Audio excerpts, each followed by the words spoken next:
idea what was there. And the people, the few encounters that you have, especially at this time in history, the best you could say is that they were festooned and exotic, right? The people that came from the East.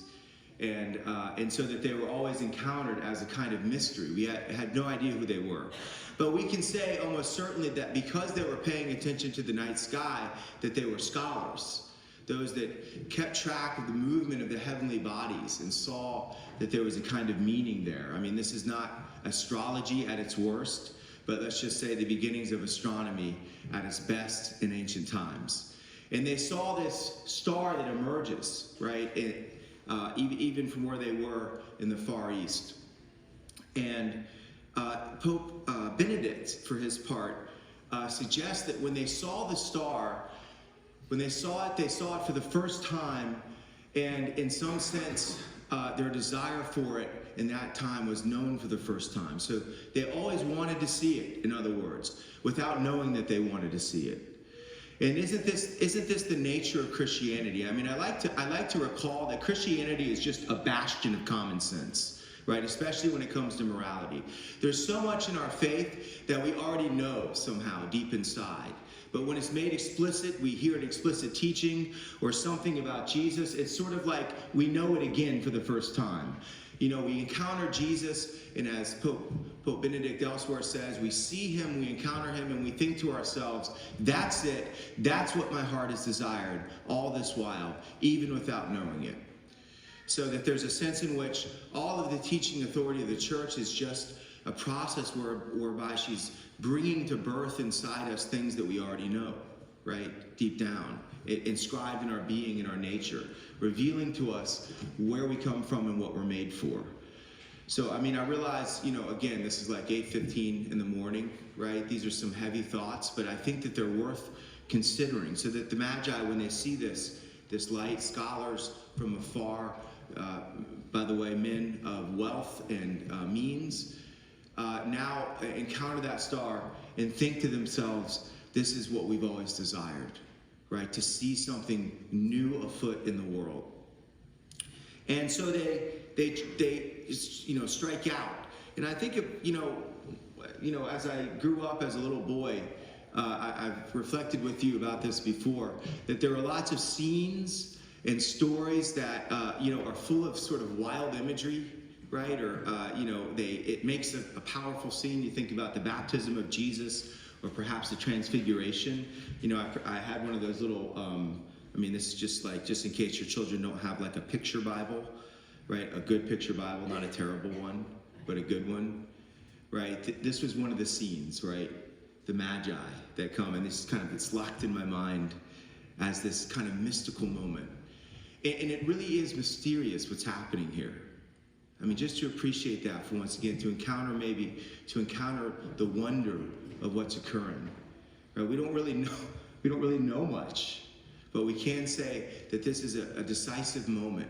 They come into the city then of Jerusalem, and they, of course, go to the authority structure, right? Which is like, look, the Messiah, something is new in your midst. The King, right, has been born in your midst. Like, where is he? And Herod, just to appreciate Herod for a second, I mean, Herod might be one of the most purely diabolical characters in all this story, right? He's the illegitimate king of Israel, put there, by the way, by Roman occupiers.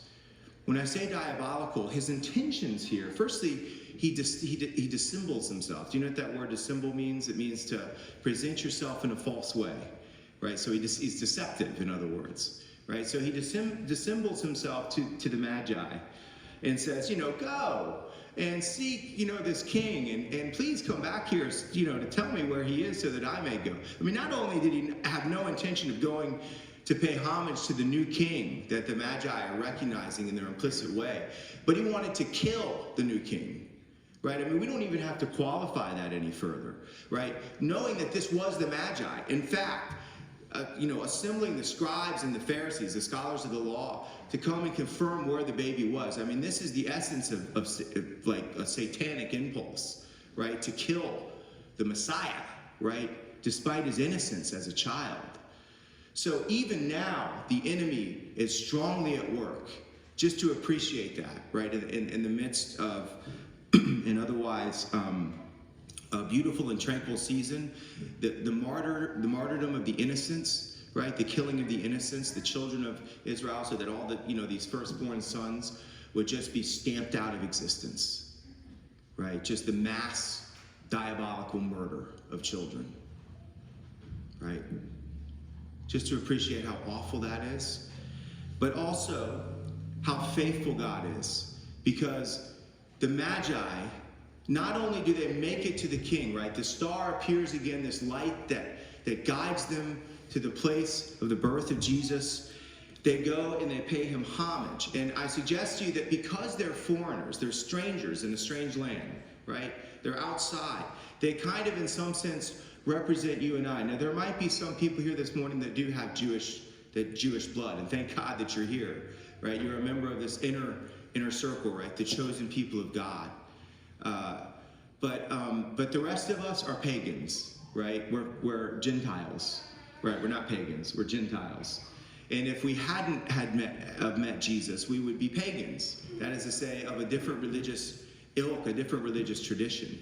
C.S. Lewis says that, we use that word pagan to very often we apply it to godlessness. He said, that the modern paganism was like the paganism of old because it was ripe for conversion. That's what he says. That's why the whole world was ready to hear the Pentecost. There's a religious instinct in man, in other words, that recognizes that there is a God, a spiritual reality outside himself. It's not the denial of God. It's just we got it wrong, right? So here they are, and they kind of stand in for us because these are representatives from foreign lands, different places, right? They meet up together and they're traveling from afar, and even they are recognizing in the beginning of this story, the beginning of redemption, right? When God came back to us at the change of the tide, before in the garden he walked and talked with man, now becoming the creator, becoming a creature and walking and talking with us yet again. Right? They come to acknowledge that in fact that our redemption is at hand, right? Paying homage to Jesus and opening these gifts of frankincense and myrrh, frankincense, and gold. I'm sorry. So this is a decisive moment, and here their discipleship, if you will, their conversion occurred in the moment that they bent down and on their knees and acknowledged and paying him homage and became Christians in that moment.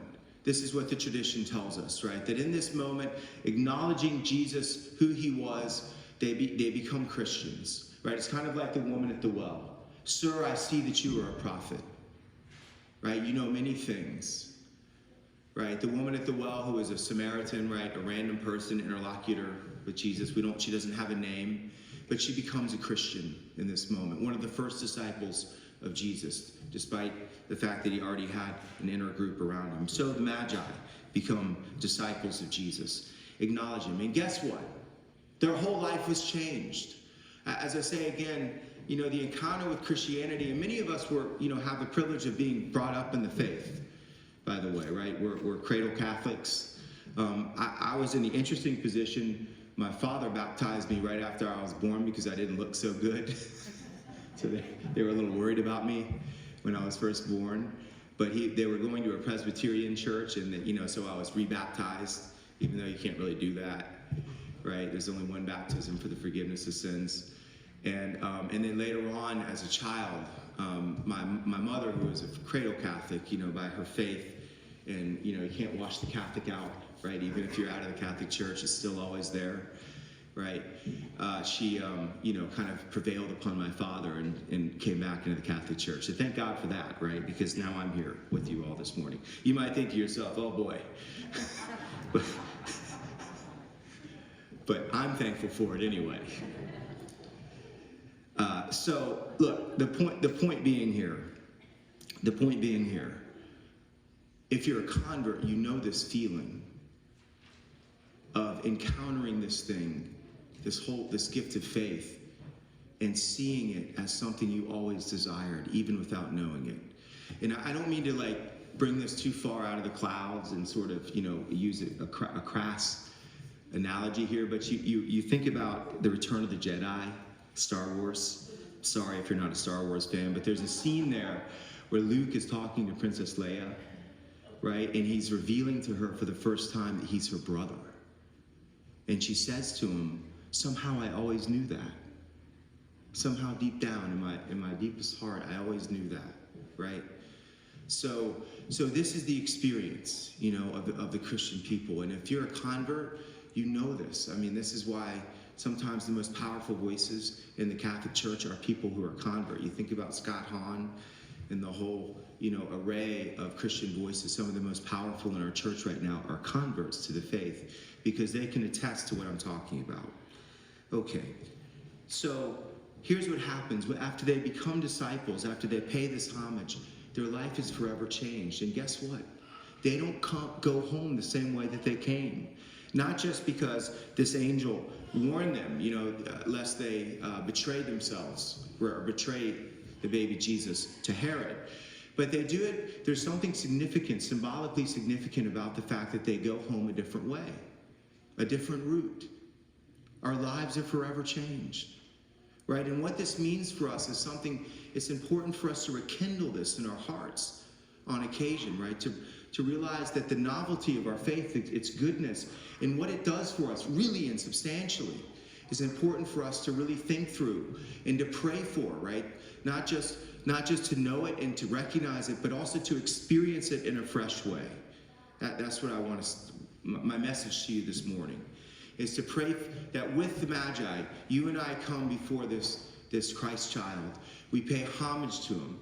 I would recommend this morning as you come up for communion, all the things that you bear, the ways that you want to give thanks and to pay homage to Jesus for what he's done for you in your life, to do that in a spiritual gift offering, right, as you receive communion this morning. And to give thanks to the Lord God Almighty because he has come back to us at the change of the tide. Like the clouds that broke last night, right, and the sun shining outside this morning. It was dark earlier and now it's light. We believe that the Jesus Christ, in fact, I believe that Jesus Christ, the Son of God, has risen in the sky, not because I could see him with my own eyes necessarily right now, but by his light I see everything else. This is the idea. That's a notion proposed to us by C.S. Lewis. Right? Let us give thanks to the Lord and pay him homage on this morning, homage that is due his eternal majesty. Amen.